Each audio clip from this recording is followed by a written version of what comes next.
नमस्कार, news India first में आपका स्वागत है। मैं आपके साथ में रविंद्र कुमार, इनसे संवाददाता और मेरी सहयोगी योगिनी प्रजापति छोटी काशी अनुपसर से। इस समय पर हम जुड़े हुए हैं छोटी काशी अनुपसर के मर्यादा पैलेस में। यहाँ पर कि एक राजस्थान के और सूरतगढ़ से यहाँ पर दो व्यक्ति जहाँ की देखा जाता है, बहुत कम देखा जाता है, पिता और पुत्र श्री खाटू श्याम के दीवाने हमारे अनुपसर में आए हुए हैं। हम उनसे जुड़े हुए हैं, तो उनसे हम जानकारी करेंगे, उनकी यात्रा का हम जानकारी करेंगे, खाटू श्याम से कब वो जुड़े हैं और उन्होंने कितना इतना मार्गदर्शन दिया है ताकि लोग वहाँ तक पहुँच सकें और सही रास्ता को चुन सकें। तो सर, सबसे पहले आप ये बतलाएंगे, तो खाटू श्याम जो बाबा हैं जी, तो उनके बारे में थोड़ा सा अवगत करा दें। बिल्कुल। बाबा श्याम जो कि हमारे महाभारत में भी इसका उल्लेख है कि महाबली भीम के पोते और माँ अहलावती के लाल, महाबली भीम के पुत्र हुए घटोत्कच और उनके पुत्र हुए वीर बर्बरीक, जो जैसे ही पैदा हुए 14 वर्ष की आयु पाई। उनके बाल बब्बर शेर की तरह थे, इसीलिए उनका नाम बर्बरीक पड़ा। जब महाभारत का युद्ध छिड़ा तब बर्बरीक ने मां से कहा कि मां, मैं भी युद्ध में जाना चाहता हूं। और इस महाभारत के युद्ध में बड़े बलशाली योद्धा थे, पर बर्बरीक को उनकी तपस्या के करके इतने वरदान प्राप्त थे कि उनकी शक्ति का तोड़ स्वयं श्री कृष्ण के पास भी नहीं था। वो अजय थे, उनके पास 3 बाण थे, इसलिए उन्हें 3 बाणधारी भी कहते हैं।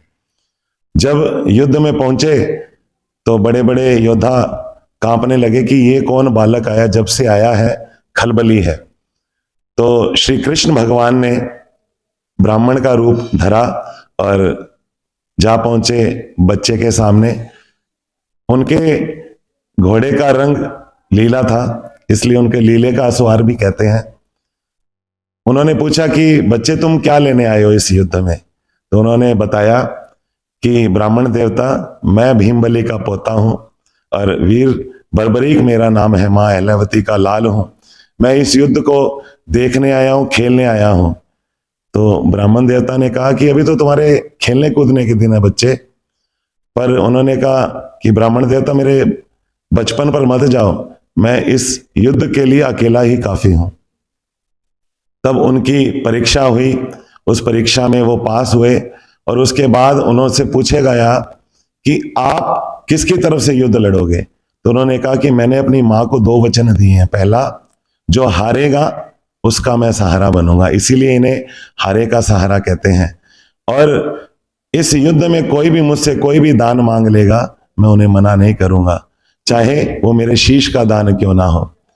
तब भगवान श्री कृष्ण ने ये प्रश्न दोबारा पूछा कि ऐसे तो हारे की तरफ आप से खेलोगे युद्ध, तो इस युद्ध का निर्णय नहीं निकलेगा। तो अब उन्होंने कहा कि मुझे इस युद्ध के लिए एक शीश का दान चाहिए, और इस शीश को दान देने वाला तुमसे बड़ा बलशाली, तुमसे बड़ा शक्तिशाली इस धरा पर नहीं है। तब मां को वचन दिया था कि इस युद्ध में कोई भी मुझसे कुछ भी दान मांग लेगा, मैं मना नहीं करूंगा। तो उस 14 साल के बालक ने अपना शीश उतारकर स्वयं श्री कृष्ण के चरणों में रखा। तब इस दान से प्रसन्न होकर उस शीश को अमृत पिलाया गया और भगवान श्री कृष्ण ने वरदान दिया कि बर्बरीक, जाओ, आज से तुम्हारा शीश अजर अमर रहेगा, और जैसे ही कलयुग शुरू होगा तुम्हारा यह शीश श्री खाटू में विराजित होगा, राजस्थान में। और जो भी तुम्हारे दरबार में हार कर आ जाएगा, तुम उसकी मनोकामना पूर्ण करोगे, और जो भी झोली फैलाकर पहली बार तुम्हारे दरबार में आएगा, तुम उसकी हर इच्छा पूरी करोगे। इसीलिए हारे का सहारा बाबा श्याम हमारा। जय सर, श्री मैं श्याम। आपसे पूछना चाहता हूँ कि आप जिन भजनों की जो प्रस्तुति करते हैं जी, कितनी उम्र से किया आपने? मैं लगभग 20 साल से गा रहा हूँ, और ये मेरी बिटिया जो कि 6 साल की उम्र से गा रही है। और आज ठाकुर की बड़ी कृपा है कि हम देश ही नहीं विदेश में भी बाबा का गुणगान करके आए हैं। और तो सर आप अपने परिवार के बारे में थोड़ा बहुत करा दें। जी, मैं एक बिजनेसमैन फैमिली से हूँ। हमारा ठाकुर की कृपा से बहुत बड़ा बिजनेस है, पर बाबा की ऐसी कृपा है कि हमें ये ड्यूटी दी बाबा ने कि आप मेरे नाम का प्रचार पूरे देश विदेश में करो।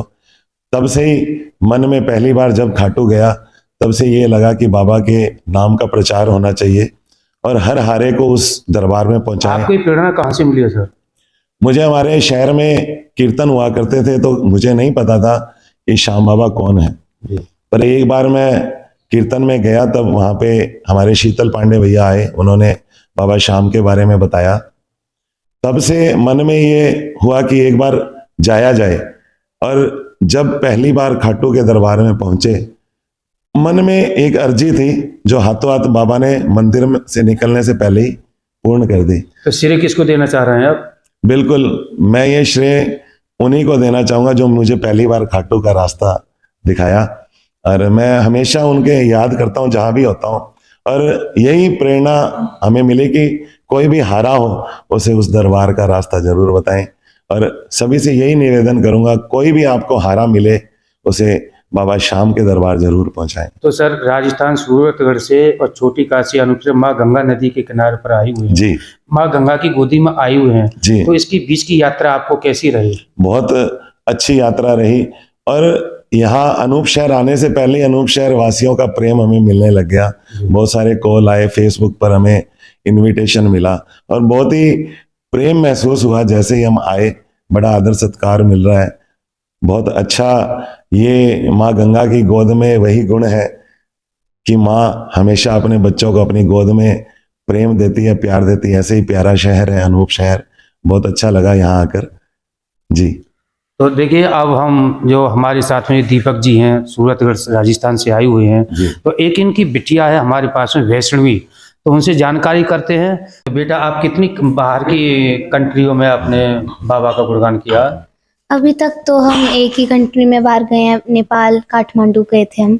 अभी वहाँ पर झूलन उत्सव था, तो हम वहाँ पर बहुत धूमधाम से बाबा कीर्तन करके आए। और वहाँ हर साल बाबा शाम का कीर्तन होता है। तो बेटा, जैसे आप इंडिया के वातावरण में नेपाल के वातावरण में कुछ अंतर दिखाई दिया या सेम था? लगभग तो सेम ही है। जैसे वहाँ पर इंडियंस भी बहुत ज़्यादा रहते हैं, बाकी नेपाल वाले जो लोग हैं वो भी बहुत अच्छे हैं। वहाँ पर शिव जी की जैसे ज़्यादा पूजा होती है। वहाँ पे पशुपतिनाथ जी का मंदिर है, जो कि बहुत प्राचीन मंदिर है और उनकी बहुत महिमा है मंदिर की। तो सर, आपने अभी तक कितने देशों में बाबा का गुणगान किया है?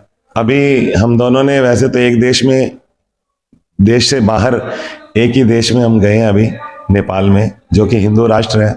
उसके अलावा आज की डेट में श्याम बाबा का प्रचार मुस्लिम कंट्रीज में भी हो रहा है। अभी दुबई में 2-3 कीर्तन हुए हैं और ठाकुर चाहेगा हम भी जल्दी दुबई जाएंगे। उसके अलावा आज की डेट में चाइना में भी बाबा श्याम का कीर्तन हुआ है, ऑस्ट्रेलिया में भी कीर्तन हुआ है, म्यांमार में भी बाबा श्याम का कीर्तन हुआ है। तो ये कलयुग में उनको वरदान है कि जैसे जैसे कलयुग बढ़ेगा आपका प्रचार पूरे विश्व में होगा। इसलिए बाबा श्याम को कलयुग का देव भी कहा जाता है। तो सर, आप अनूपसर वासियों के लिए क्या कहना चाह रहे हैं? अनूप शहर वासियों के लिए यही कहूँगा कि आज बाबा की जोत आपके शहर में पावन दरबार लग रहा है।